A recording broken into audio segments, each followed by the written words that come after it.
Estamos aqui em Anchieta, no sul do Espírito Santo, no Santuário Nacional José de Anchieta. Estamos aqui com o padre César Augusto dos Santos, que é reitor aqui do santuário. Boa tarde, padre. Boa tarde.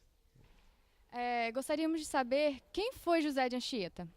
Então, José de Anchieta, olhando no global, ele foi um dos fundadores ou fundador do Brasil. Então, por que isso? Bom, primeiro ele nasceu em 1534 nas Ilhas Canárias. Com 14 anos, a família viu que ele já tinha estudado tudo o que era possível, foi mandado para Portugal, para a Universidade de Coimbra, e lá, depois de alguns anos, ele conheceu a Companhia de Jesus e entrou para a Companhia de Jesus e, ouvindo as cartas do Padre Nóbrega aqui no Brasil, também as cartas de São Francisco Xavier na Índia, ele foi percebendo que foi tendo desejo, mas que a vocação dele era ser missionário. Então ele pediu e foi mandado aqui para o Brasil. Ele chegou em Salvador, depois de alguns meses foi para São Vicente, e aí teve todos uns anos da vida dele, e finalmente, depois ele escolheu, já padre, ele escolheu aqui o Espírito Santo, aqui este lugar, para viver e morrer. E aqui ele construiu então o moldeamento de Heritiba, que depois passou a ser Heritiba, o nome oficial, mais tarde Benevente, e depois, já no século XIX, então, Anchieta, em homenagem a ele. Bom, Anchieta, por que eu falei isso? Porque quando ele chegou ao Brasil, a gente não tinha nada.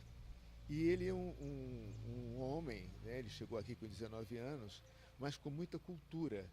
Então ele foi percebendo já no navio que ele teve de Salvador para São Vicente, ele foi percebendo o que os índios gostavam, porque tinha alguns índios no navio.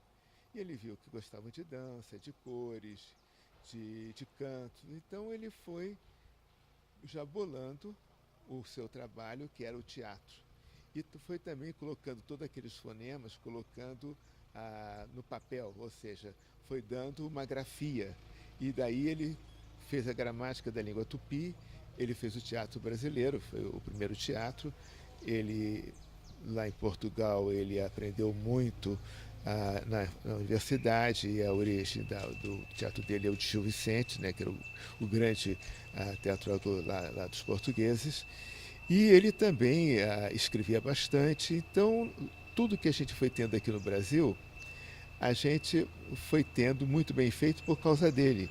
E tanto que quando ele era ainda muito jovem lá em São Vicente, que depois ele foi um dos que subiu para fazer a cidade de São Paulo, não para a cidade, construiu o Colégio São Paulo de Piratininga, que exatamente por causa da presença dele, a população em volta foi crescendo. As famílias indígenas, as famílias brancas foram morando em volta do colégio, e aí foi nascendo então a vila e depois a grande cidade que nós temos, que é São Paulo. Então ele é fundador de São Paulo, não porque ele falou aqui vamos fundar São Paulo, mas a presença dele foi uma presença que agregou muita gente.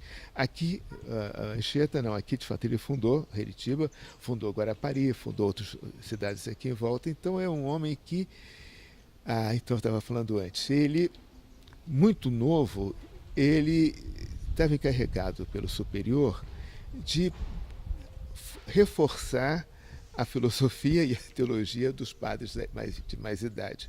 Porque ele, apesar de naquela época não ser padre, o que ele tinha estudado tinha dado a ele toda uma bagagem muito grande. E aqui, para nós no Brasil, então, que a gente não tinha nada, então Anchieta foi. Então a gente fala, Anchieta é o pai de praticamente todas as artes e tudo que a gente tem, porque ele foi bolando. E por que o fundador do Brasil? E aqui está muito ligado ao Estado do Espírito Santo e Rio de Janeiro. Ano passado nós comemoramos 450 anos, não ano passado, no outro ano, 450 anos da fundação da cidade do Rio de Janeiro. E o papel de Anchieta qual foi? Ele foi encarregado, quando ele estava subindo para Salvador para ser ordenado padre, ele foi encarregado de pedir reforços ao governador que estava lá em Salvador. E aí de lá eles falaram o seguinte: tudo bem, agora você passando pelo Espírito Santo, você vai agrupar os indígenas, né, os Temiminós, e aí o líder que a gente tem aqui, o líder, o que é famoso no Brasil, mas principalmente no Rio de Janeiro, que é o Araribóia, e vocês vão ajudar na expulsão dos franceses. E o seguinte, não voltem para o Espírito Santo, porque se vocês voltarem, os índios tamoios que foram expulsos também vão voltar e vão tomar conta. Então vocês moram lá.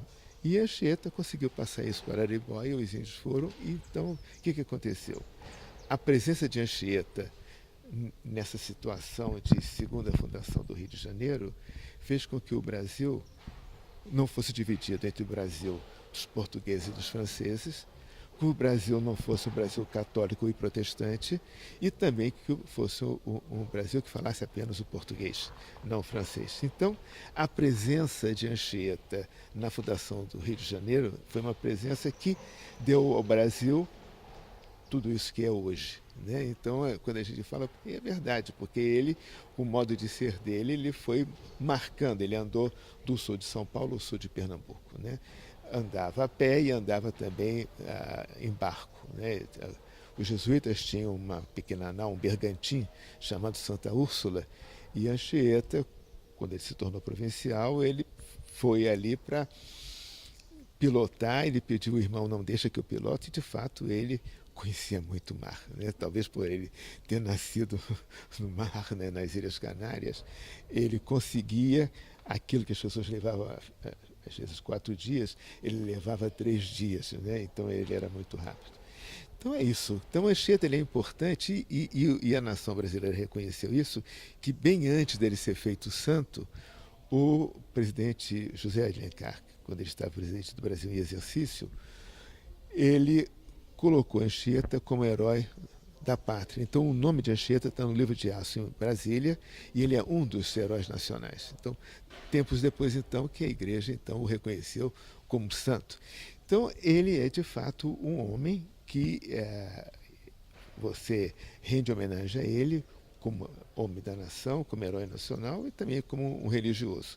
E aí eu fico muito contente que essa experiência eu tive lá no litoral paulista e também tive aqui, em que pessoas que não são católicas e até líderes de outras religiões, eles vêm aqui, eles fazem peregrinação. Lá no litoral paulista eles estavam presentes em muitos eventos. Por quê? Anchieta era um católico, era um sacerdote, era, mas acima de tudo ele foi um homem que deu uma vida pelo país. Né? Então a gente não pode esquecer que Anchieta ele colaborou em muito para o Brasil ser essa nação grande, imensa, que fala uma só língua, que tem uma cultura muito assim diversificada, mas com uma base sólida. O senhor disse sobre peregrinação. Sabemos que tem os passos de Anchieta, que tem em todo o litoral, daqui para Vitória, tem várias placas que demarcam. E eu queria te perguntar, o que são esses passos de Anchieta?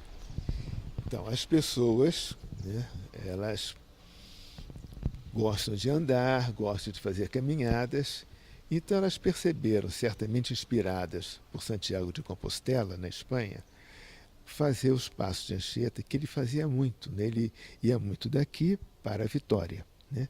E eles são muito marcados, né? Quando a última viagem de Anchieta, quando ele faleceu aqui, os índios levaram o corpo de Anchieta para Vitória, porque lá estava o colégio dos jesuítas, o colégio de Santiago. E ele foi sepultado ali na capela. Hoje, o Colégio Santiago é o Palácio Anchieta, né?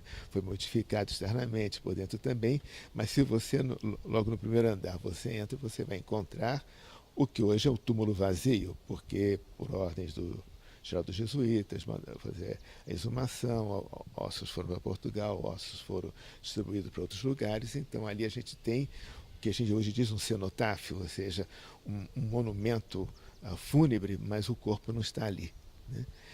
E as pessoas então costumam fazer a peregrinação, aqui a gente no Brasil também fala romaria, né? Então elas saem de um lugar para o outro, e aí elas saem das suas casas, às vezes as pessoas vêm de longe, mas começa a peregrinação na Catedral de Vitória e de lá vem até aqui. E o santuário, por que o santuário? Então o santuário, na tradição da igreja, é um lugar sagrado que onde você se encontra com Deus, se encontra com o outro e consigo mesmo.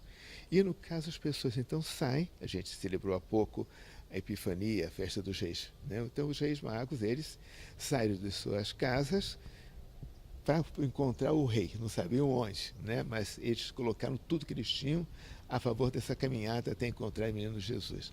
Mesma coisa essa caminhada, esses passos. As pessoas se colocam, né, na estrada com o objetivo de chegar até aqui e aqui encontrar, né, o Deus, o absoluto, no caso ajudado pela memória do Padre Anchieta.